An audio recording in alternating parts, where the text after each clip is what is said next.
Ayun, punta tayo ngayon sa isang topic natin. Nagulat kasi ako nung may nag-send sa akin nito. May nag-send sa akin nitong video na to. Asan yung video? Ay, wala pa pala. Hindi ko pa nailalagay. Wait lang. Nabasa natin yung video. Yan. Wait. May nag-send sa akin kasi nitong video na to. Tapos, nagulat ako kasi hindi ko in-expect na, noong una, duda pa ako na na baka may ganap. Feeling ko, drama-drama lang, etc. Baka may something. Alam niyo naman, puro pakulo, etc. But apparently, totoo pala siya. It is true, mga kochero. Mapapanood ko sa inyo yung video. Ito yung video. Pakita ko sa inyo. Yan ang importante. Ano man ang gawin mo at anumang problemang kakaharapin, do everything for love. Ganyan ang pagmamahal namin sa inyo, mga kapuso. Araw-araw kami ni Paulo at ang TP Family and Tape Incorporated maghatid ng tahanang pinakamasaya sa bawat pamilyang Pilipino. At siyempre, thank you sa ating mga advertisers and supporters at mga kapuso natin. Yun. Mga kayomi, maraming salamat po. Ito po ang grand na Sabado. Yes. Isa na namang Sabado, hindi natin malilimutan. Lahat ng ito ay alay namin para sa inyo mula sa pamilya ng Tape Incorporated.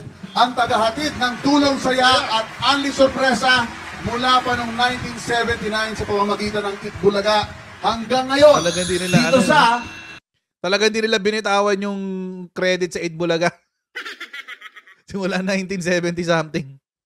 Tahanang pinakamasaya!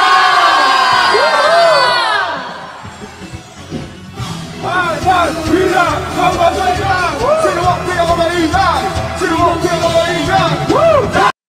Ayun, yun yung nangyari. But, so may nag-send, sabi daw, may nag-send sa akin ito, sabi, nagsara na raw, tapos na raw yung tahanang pinakamasaya. Yun ang sabi. Hindi naman ako naniwala. Sabi ko, ang bilis naman. Ang bilis naman sumuko ng Tape Incorporated, di ba? Kung gano'n. Parang di man lang kayo tumagal na isang taon. Di ba? But apparently, it's true. Tahanang pinasara na siya ngayon. Tahanang pinakamasara. Masara. Pinakamasarap na naisip ko. Tahanang pinasara. Ayun, yun na siya. Tiklop daw. Tape, halos host. GMA, tiklop sa tahanang pinakamasaya. O, yun ang sabi. So, wala na ang tahanang pinakamasaya, ang noontime show ng Tape Incorporated sa GMA 7. Wala na. Wala na siya, guys. Wala na. Mutual decision daw ng GMA at Halos Host family. Well, wala, mahal talaga mag-ano ng show.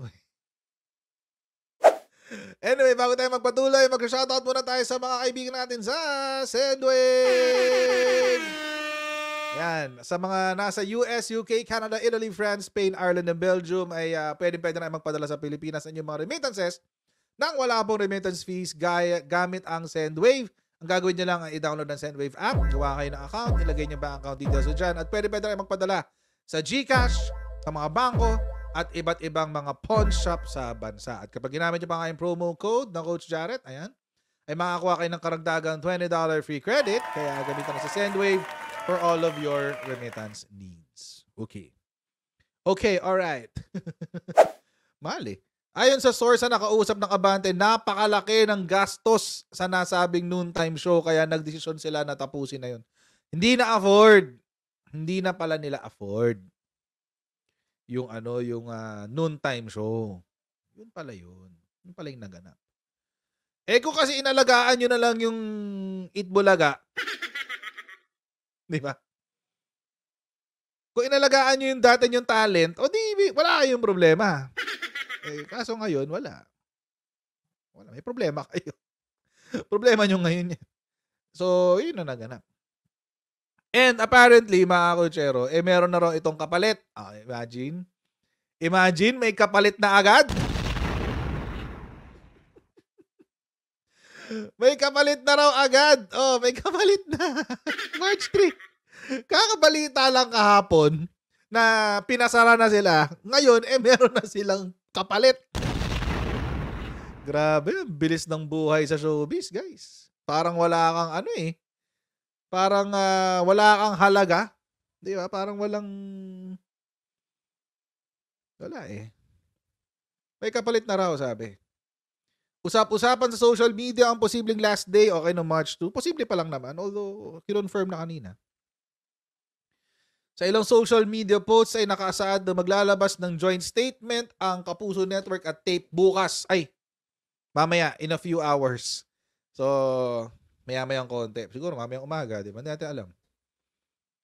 Ang Kapuso Network at ang Tape Incorporated sa Lunes, March 4, simula rin bukas ay mga replay ng episodes ang ipapalabas. O replay na lang. Well, alam nyo kasi mga kotsero, mahirap na rin kasing ang dami nilang talo Ang dami nilang talo. Una, talo nila yung sa kanilang trademark. Yung trademark case sila. Natalo sila lang Natalo pala sila sa IPO. 'Di ba 6 months ang pinaglabanan yung Nung una, binigay muna sa Tape Incorporated yung pangalang Eat Bulaga.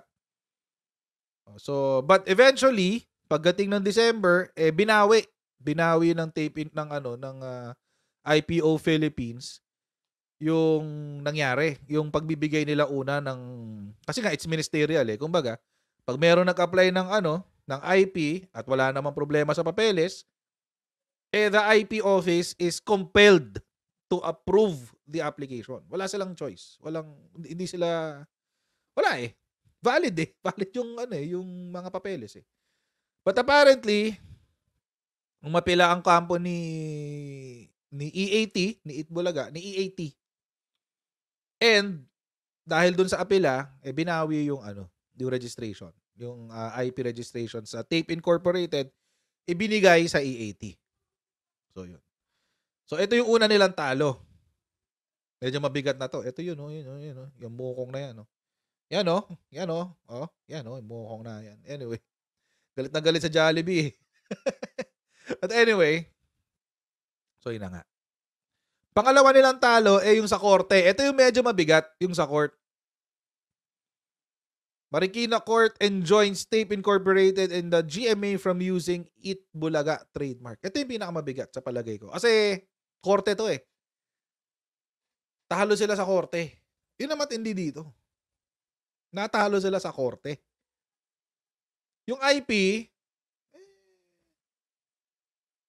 it is what it is. Kumaga, it's tawag dito. It's an agency na pwede mo namang i-apela. After nun, sa court na. After sa IP. I think IP office, sa court na after. Kasi hindi naman siya under ng OP. But this time, ito, court to. Iba to. This is a separate entity altogether or department altogether. So, dahil dyan, malaki ito malaki yung talo. Ito yung pinakamalaking talo nila yung sa Marikina Court.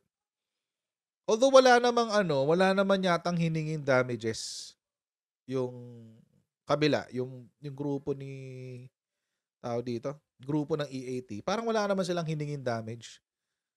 Parang very minor lang hiningi nila. Una, ito nga yung pagbabawal na gamitin yung trademarks ng Eat Bulaga ng Tape Incorporated at GMA. Pero yun lang. 'Di ba? Ang laki ng tama, ang laki ng tama nung pagbabawal na yun. Laban sa Tape Incorporated. Hindi nakabawi ang ang Halosos Group Hindi hindi nakabawi ang Halosos Group, guys. Tiklop. Ilang buwan lang sila. Kailan sila nag-start? July, August, September, October, November, December, January, February. 8 months? Di man lang umabot ng 1 year. Di man lang umabot ng 1 year, no? Yung chismis na, di ba, kanina sinabi natin may papalit na. Meron na nakaambang papalit. Hindi showtime.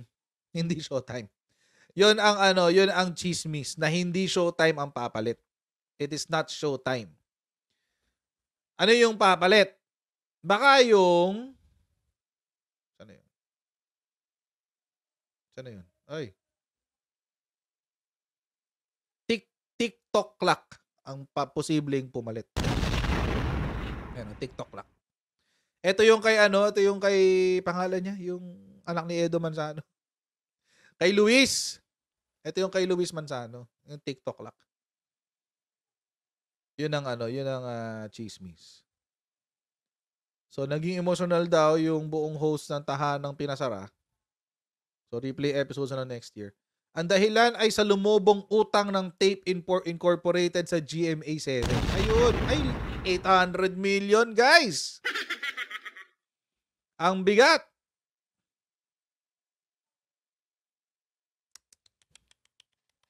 Dapat kasi hanggang December pa yung contract nila. Nitong Tahanang Pinasara. Ikaw ba naman magkautang ng 800 million? Yung bigat, guys. Utang. Paano bayaran yung utang ng 800 million? Sabagay, halos naman sila. Di ba? Bahala sila. But anyway, base naman sa nakuha naming chika ay si Yorme Isko lang ang pasok sa programang ipapalit sa TV. Kasama raw si Pokwang, Rabia Mateo.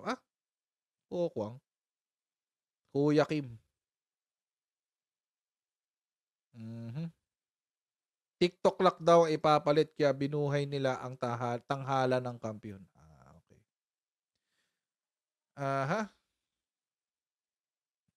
Hindi diretsong inamin ng kausap namin taga GMA pero base sa tono ay nanghinayang sila sa pagkawala ng Eat Bulaga na si Tito Vic and Joey ang main host kasama ang Dabar Gods. Kasi malakas magpasok ng pera yan eh. Malakas magpasok ng pera yung Eat Bulaga eh. I mean yung Eat Bulaga na version nila Tito Vic and Joey. Ano yan eh? Golden Goose yan eh. It's not, and kasi they've paid their dues, di ba? Tagal na nila. More than 40 years na sila sa industry. More than 40 years old ng Eat Bulaga. Diba?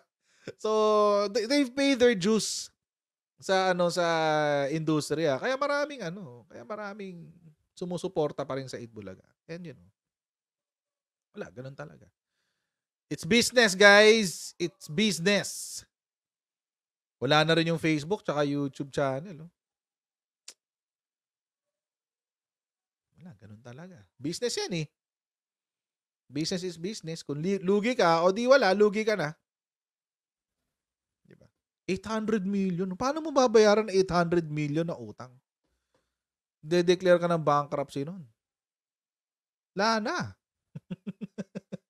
Ang hirap bayaran nun. Paano? Diba? Isipin nyo, siguro sa ating mga slap soil. Sa ating mga slap soil, guys. Mahirap isipin na magbabayad ka ng utang na 800 million. Di ba? Sa ating mga slap soil. Pero sa mga katulad ng mga taong katulad ng mga halos-hos, baka may paraan sila dyan. Hindi natin alam. Hindi natin alam kung paano nila. Well, ayoko na lang mag-talk. Ayoko na lang mag-talk.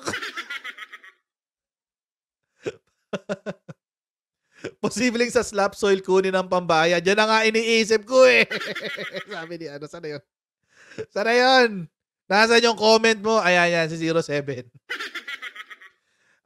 Posibleng sa slap soil kukunin ang pambayad. Diba? Diyos ko. Paano mo, di ba? Paano bayaran yun? Benta ng dakak or pork barrel. Yun lang. Di ba? 800 million yun, guys. Hindi naman yung tulad ng mga, ako, pinakamalaki ko lang utang, bahay namin. Diyos ko. Pero to, ibang level, 800 million ang utang. Ay, nako. Diyos ko. Paano kaya? Bahala sila, diskarte nila yan. Malalaki na sila eh. And ito naman yung akin. Nung may nabasa akong article kanina, hindi ko lang makita na ulit. Kinahanap ko kanina eh. Hininga ng opinion si TVJ. Ang sumagot si Tito Soto. Wala naman siyang wala siyang comment. Sabi niya, parang no comment na lang daw siya. And for me, that I think it's the appropriate response, 'di ba? No, don't add insult to injury. Hindi mo na kailangan gawin 'yun eh. Hindi mo na kailangan magdagdag ng insulto sa injury. So 'yun. So I guess mabait pa sila. Mabait pa sila kung gano'n. Pero they could kayang-kaya nilang tawag dito. Gawa ng issue yan, siraan pala, 'di ba? Siraan palalo yung pamilya, etc., etc. But, that's class. And I guess okay lang sarilihin mo na lang yung katuwaan mo sa misfortune ng iba. Sarilihin mo na lang. 'Di ba? Huwag mo na lang ikalat sa iba. Kaya gano'n. Abangan natin patutsada ni Joey bukas. Sa bagay. Di ba si Master Poet? Ang poet nyo, baka mamaya mayroong yan bukas. Hindi natin alam. But, I doubt. Kasi, in fairness naman kasi to the TVJ. Dito, in fairness to the TVJ, wala naman silang mayroon siguro naman mayroon pa rin silang nire-recognize na friendship dun sa kabila, di ba? So, kahit ginanon sila, imagine naghabla sila. Wala silang hinihinging danyos. Gusto lang nila mabawi yung trademark nila sa Itbulaga, di ba? Saan ka nakakita ng ganun? Bihira yung ganun, guys. So, bukas abangan natin yung t-shirt ni Joey. Baka may something na naman yan sa t-shirt niya. Bukas yan. Totoo bang may issue ngayon kay Bobong Arate? Ewan ko. I don't know. Ano yun? Anong issue?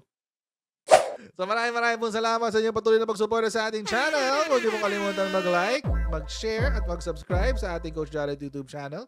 And I'll see all of you sa ating pong next Coach Jared Live. Right, God bless you. See you next time, guys. Bye!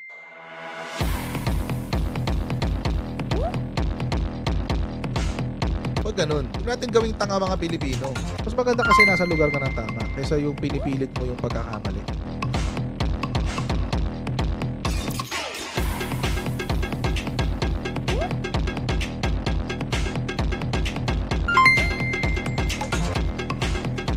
Are they willing to go that far? Hindi makakalimutan ng Pilipino yan hanggat di nasasagot niya. Sino ngayon nagsasabi ng totoo?